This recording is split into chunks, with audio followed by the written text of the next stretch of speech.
Welcome back to my YouTube channel. My name is Ajit and you watching me on English learning spot. तो आज हम लोग देखेंगे active और पैसिव वॉइस को बहुत ही सिंपल बनाने का फॉर्मूला। आज आप अगर इस फॉर्मूला को देख लीजिएगा तो आपका 50% एक्टिव और पैसिव वॉइस के सेंटेंसेस सॉल्व हो जाएंगे। वो कैसे, आइए सीखते हैं। आप बोर्ड पर देखिएगा तो ये सभी क्या लिखे हुए हैं, टेंस लिखे हुए हैं। कौन कौन से टेंस है? सिंपल, प्रेजेंट, पास्ट, फ्यूचर, और उनके चारों फॉर्म्स लिखे हुए हैं, पास्ट के और फ्यूचर के और प्रेजेंट के। अभी हम लोगों को ये आइडेंटिफाई करना है, बहुत सारे लोग ये नहीं समझ पाते हैं कि इनमें से एक्टिव वॉइस कौन से फॉर्म में बन सकता है। तो पहले ये जानते हैं कि एक्टिव वॉइस किस फॉर्म में बनेगा, उससे हमारा कुछ बर्डन कम हो जाएगा। तो आइए समझते हैं। सबसे पहले आपको बता दूं कि इसका फ्यूचर कंटिन्यूअस का एक्टिव फॉर्म नहीं बनता है, फिर फ्यूचर परफेक्ट कंटिन्यूअस का नहीं बनता है, फिर पास्ट परफेक्ट कंटिन्यूअस का नहीं बनता है, और प्रेजेंट परफेक्ट कंटिन्यूअस का नहीं बनता है। तो अगर आप देखिएगा तो इन टोटल 12 फॉर्म में से 4 तो ऐसे ही खत्म हो गए, बचे आपको 8। इन 8 का ही एक्टिव सेंटेंस बनता है। अब आइए समझते हैं ये कैसे वर्क करता है, राइट। याद रखिएगा, अगर मैं इसे क्रॉस किया हूं तो इसका मतलब ये नहीं कि इसका पैसिव सेंटेंस नहीं बनता, इसका पैसिव सेंटेंस बनता है लेकिन इसका एक्टिव सेंटेंस नहीं बनता है, राइट। तो आइए समझते हैं।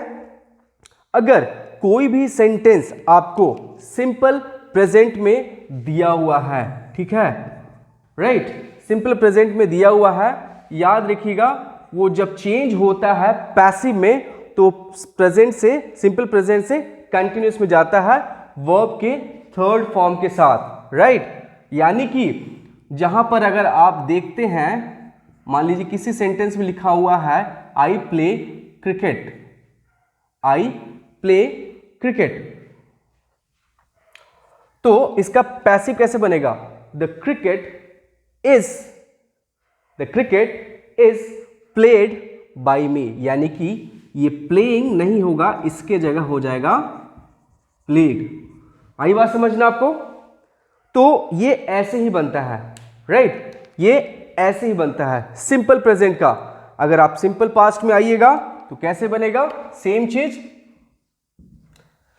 इसमें भी वर्ब का थर्ड फॉर्म आएगा, जबकि ये क्या होता है, इसमें वर्ब का सेकंड फॉर्म यूज होता है, लेकिन ये वर्ब का थर्ड फॉर्म के साथ आएगा, राइट, चेंज होगा तो। और इसमें वॉज वर्ड के साथ चलेगा, गॉट इट। और इसमें आम, आर और इसके साथ चलेगा, राइट। तो समझिएगा ये कंटिन्यूअस के फॉर्म में आता है। और अगर सिंपल फ्यूचर में आइएगा तो सिंपल फ्यूचर में क्या हो रहा है? सेम चीज अगेन, जो वर्ब फॉर्म होंगे वो V3 के साथ पैसिव में चेंज होगा, राइट।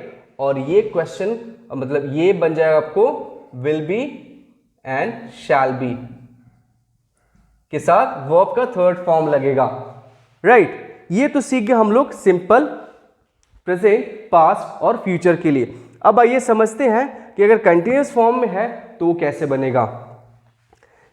इसको हम लोग लास्ट में सीखेंगे, राइट। पहले आते हैं प्रेजेंट परफेक्ट पर। अगर कोई भी सेंटेंस प्रेजेंट परफेक्ट में है, आपको तो ये पता होगा कि जैसा हम लोग पहले पढ़े हैं कि वर्ब का थर्ड फॉर्म के साथ चेंज होगा, राइट। लेकिन याद रखिएगा ये ऑलरेडी वर्ब का थर्ड फॉर्म में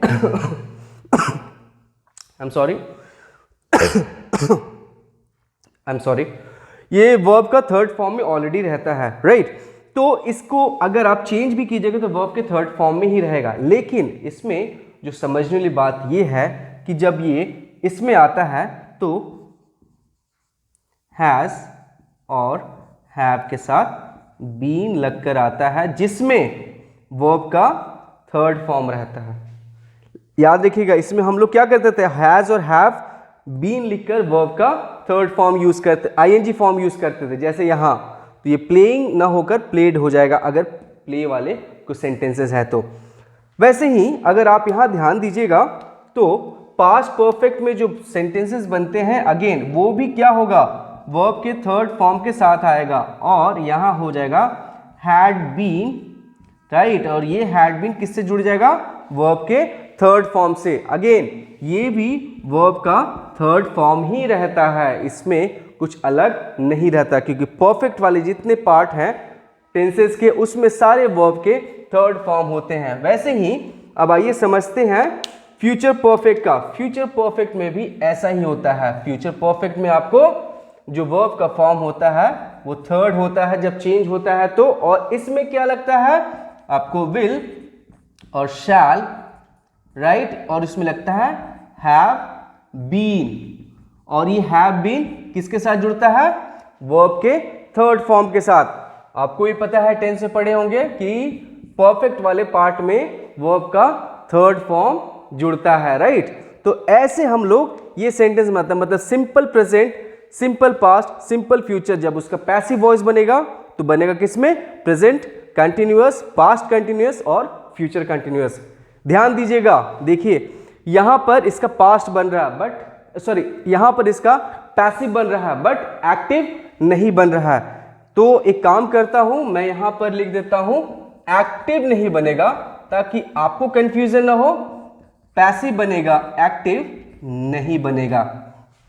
यहां पर मैं लिख देता हूं कि एक्टिव नहीं बनेगा, एक्टिव सेंटेंस नहीं बनेगा।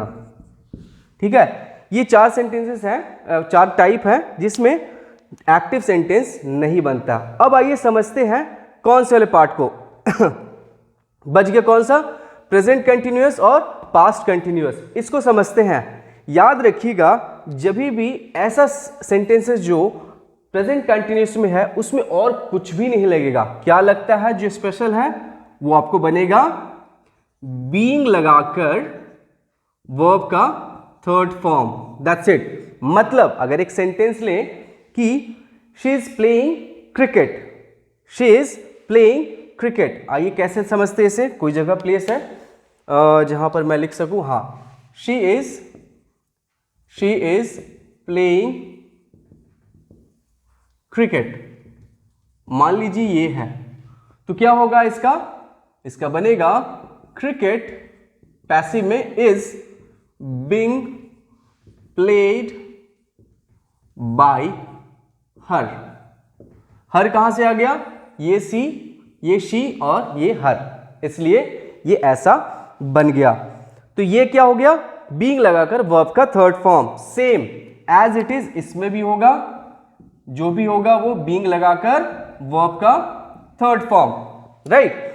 ये ऐसे सेंटेंसेस बनेंगे। मान लीजिए अब यहां रहता शी वॉज प्लेइंग क्रिकेट, तो क्या हो जाता, cricket was being played by हर। तो ये देखिए ये सभी आपका बनकर रेडी हो गया। अब क्योंकि इन चारों का एक्टिव वॉइस नहीं बनता तो इसको हम लोग को कंसीडर करना ही नहीं है।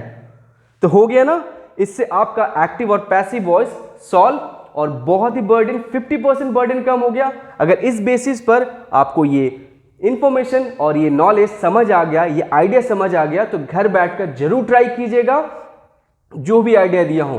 और ऐसी वीडियो को अगर आप देखकर कुछ सीख रहे हैं तो अपने फ्रेंड्स और रिलेटिव के बीच जरूर से जरूर शेयर कीजिए। और ऐसे वीडियो देखना चाहते हैं लगातार आगे फ्यूचर में, तो मेरे English learning channel English learning spot YouTube channel को सब्सक्राइब कीजिए। Thank you for watching the video, bye bye.